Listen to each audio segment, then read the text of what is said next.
guys, this is Heather Ostler. You may know her from such books as The Shapeshifter's Secret, and The Siren's Secret, and The Secret of Darkwood Castle.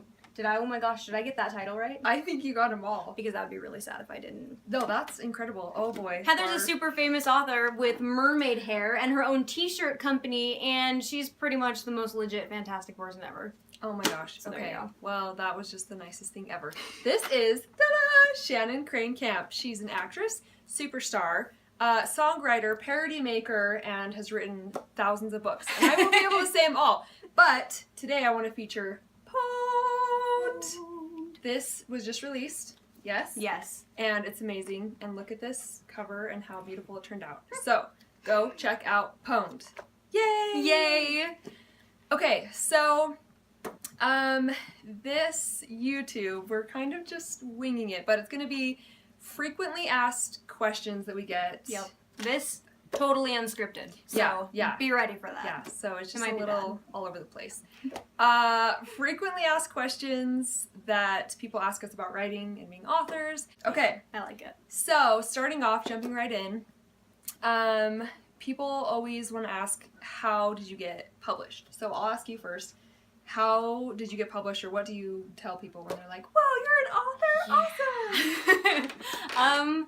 I really had no idea about anything in the writing world when I got published, and I thought I was supposed to send out, like, I don't know where I got this from. I thought I had to send out index cards with my book cover, my fake book cover on them, and like my contact information. That's amazing. I don't even know where I got that from. So my experience was like, okay, I need to buy a bunch of index cards probably so I can be an author, but that's not how it worked. My mom was like, hey, I just saw this company called Cedar Fort, and I contacted them and told them they should publish your book, and they said you should like submit it. I'm like, you did what, Mom? What did you do to my book? Yeah. Oh and I was like gosh. really mad, but then I submitted to them and then they accepted my book, so I guess good job, Mom. Thanks for making me an author. So that was kind of my weird, like I submitted a query letter to them and it worked out. So liked it. your book was totally finished. Yes. And you had written it, edited it, or did you was it like a rough draft? I wrote it and like I edited it, and then my mom like went through it and fixed things, and Aww, yeah. That's nice. Yeah. Okay, and My mom wrote my first book for me. She didn't really. But really, no, no, really, no. don't tell anyone. Okay. What is your publishing story, Heather? My publishing story is that this was pretty stupid, but I quit my part-time job because I was like, I graduated and I was like, I just want to do this. Like, this is my dream, and I'm very like, Go for it. let's just go for it. And sometimes that's not good, but sometimes it works out. So I wrote a book and edited it, and it took like a year. And then I actually found a English teacher who I was like, can you help me edit this? So I paid her to do that edit, which was so helpful. I was sending it out to a lot of agents, and then sent it to Cedar Fort, got the good news, and that's kind of the beginning of that. Yeah. It worked out. P.S. If you hear like weird chewing sounds, that would be my dog Hemingway chewing on a bone. She's like going to town. Panting so together. Aww. Nothing weird. It's my dog. It's fine. Don't worry about it. Okay. I feel like people ask a lot, like, what advice would you give to an aspiring author? Yes. So Heather, what advice would you give? No. Oh Yep. my gosh. On the spot. On the spot. Unscripted. I told you. Okay, this is actually what I always say, and people never like really respond back to it, so I don't know if they're like, nope, didn't like that answer, or Like, what. just ignore everything that she says. Yeah, I don't know what they're expecting, but I always say to go to conferences. I'm always like, go to these writing conferences, or like a writing class, even if it's like a community writing class or something, because I feel like you kind of get in the community. And you need writing friends. Like, it's way too scary to go in on your own.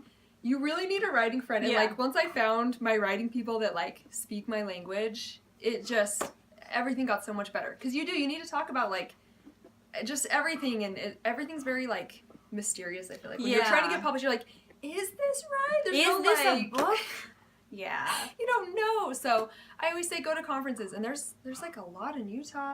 But yeah, after that, just one writing conference, I know like 1 billion people in the writing community in Utah and like around Utah now. Totally. And Makes a big difference. like the connections too, because you might meet someone like in publishing and someone, or, you know, who knows like, oh, your book sounds like it'd be great for this company. And that's kind of, I mean, we've used like a lot of that networking through conferences and meeting people, because you kind of do have to rely on that. So, or you might meet James Dashner and say something stupid to him like, oh my gosh, how is Dylan O'Brien? Is he just great? Because I might have done that. So that would be my advice. Go to conferences, meet other awkward people, and it will help you to like kind of figure out the writing world. Yeah. What would you say to someone saying they need advice? I feel like my advice is always really bad because it's probably opposite of what you should do.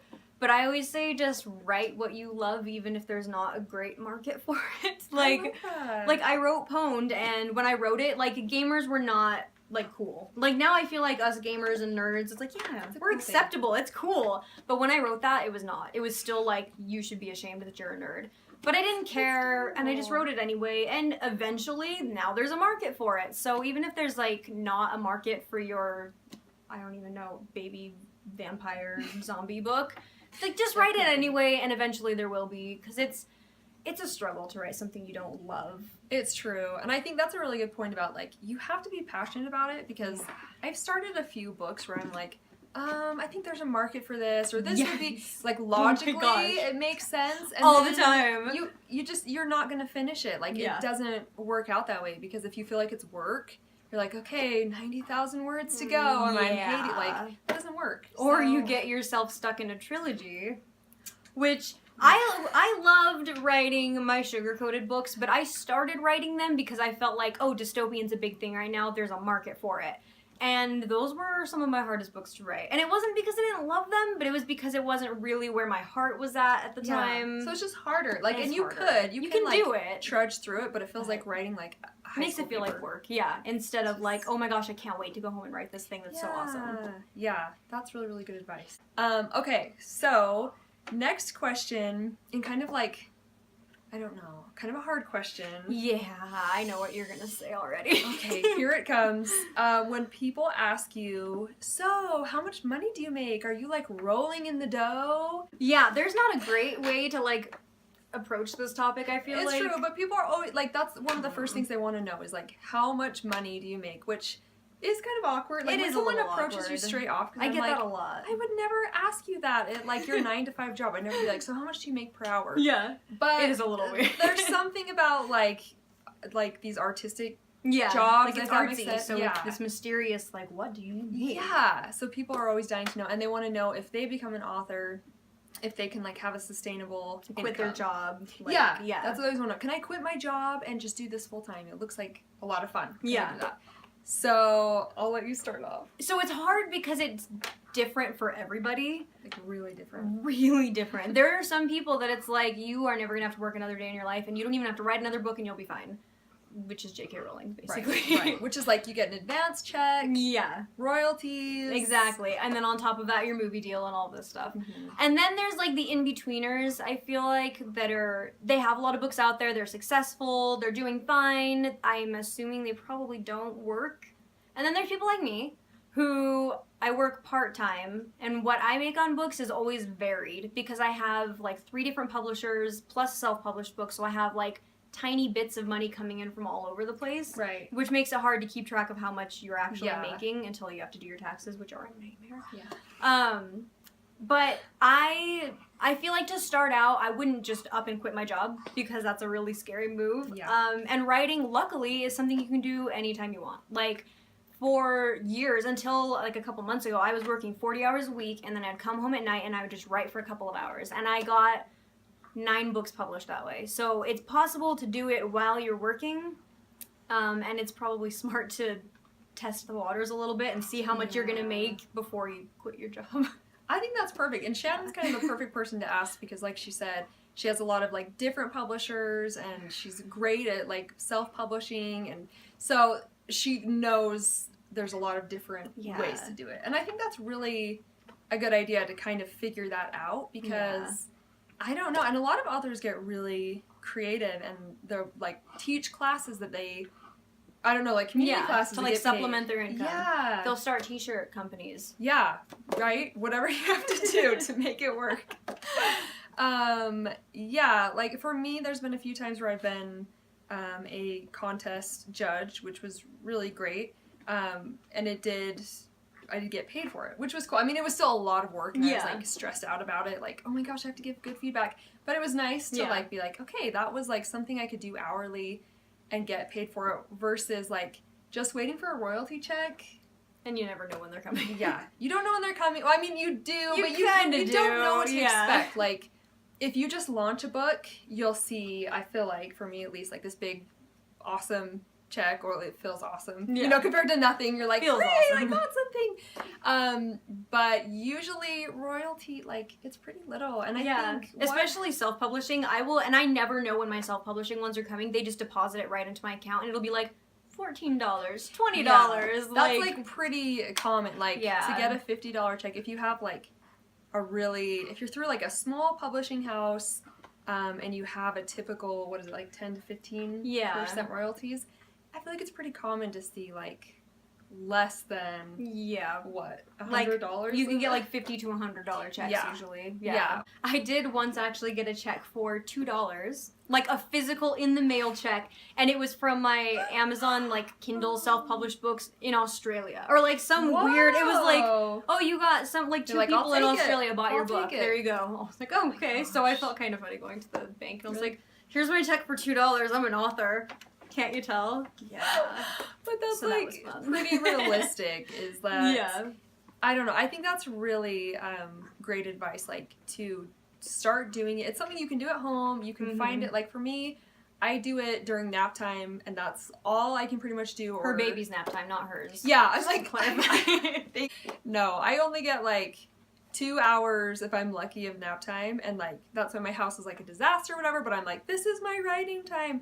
So it's just different for everyone, but it's something I feel like you can do whether you're working part-time. A lot of people can figure it out if they're working even full-time. Yeah. Even if you're like, I spend a full Saturday writing or whatever. Yeah.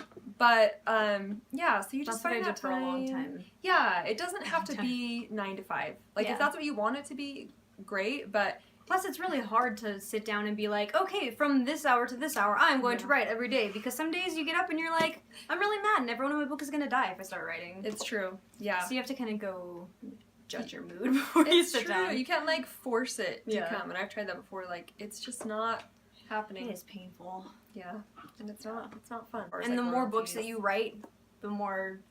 like stable your income will be, because if somebody picks up a brand new book you wrote and they're like, oh, this person has 5 other books, I want to read them because I like this, then so true. I feel like maybe because talking about like royalties can be like a little bit of a shocker, maybe what's the very best thing or one of the most fun things about being an author? What do you think that you're just like, I love this?